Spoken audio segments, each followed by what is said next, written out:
Daily. Taste the Daily. బంగ్లాదేశ్లో హిందూ యువకుడి హత్య కేసులో కీలక పరిణామం చోటు చేసుకుంది. మత విద్వేష వ్యాఖ్యలు చేశారనే ఆరోపణలతో బంగ్లాదేశ్లోని మైమెన్సింగ్లో దీపు చంద్రదాస్ అనే యువకుడు దారుణ హత్యకు గురయ్యారు. అయితే ఆ యువకుడు ఎవరి మతపరమైన భావాలను దెబ్బతీసే విధంగా మాట్లాడినట్టు ఎలాంటి ప్రత్యక్ష ఆధారాలు లేవని ప్రాథమిక విచారణలో తేలింది.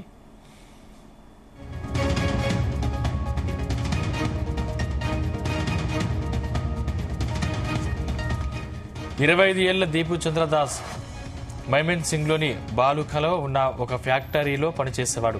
ఇస్లాం మతంపై అనుచిత వ్యాఖ్యలు చేశాడనే నెపంతో ఫ్యాక్టరీ బయటే అతనిపై ఒక మూక దాడి చేసింది. అయితే మతపరమైన విద్వేషాలను రేకెత్తించేలా ఎలాంటి పోస్టులు పెట్టినట్లు ఆధారాలు దొరకలేదని బంగ్లాదేశ్ ఉగ్రవాద వ్యతిరేక విభాగం ర్యాపిడ్ యాక్షన్ బెటాలియన్ కమాండర్ స్థానిక పత్రికకు తెలిపారు. స్థానికులు సహచరులు కూడా అతను అలాంటి వ్యాఖ్యలు చేసినట్లు నిర్ధారించకపోయారని పేర్కొన్నారు.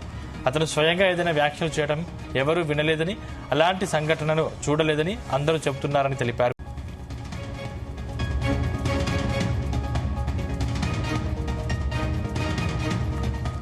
మహమ్మద్ యూనస్ నేతృత్వంలోని మధ్యంతర ప్రభుత్వం ఈ ఘటనను తీవ్రంగా ఖండించింది. కొత్త బంగ్లాదేశ్లో ఇలాంటి హింసకు చోటు లేదు. ఈ ఘోరానికి ఓడిగట్టిన వారిని ఎట్టి పరిస్థితుల్లోనూ విడిచిపెట్టమని చీఫ్ అడ్వైజర్ కార్యాలయం ప్రకటించింది.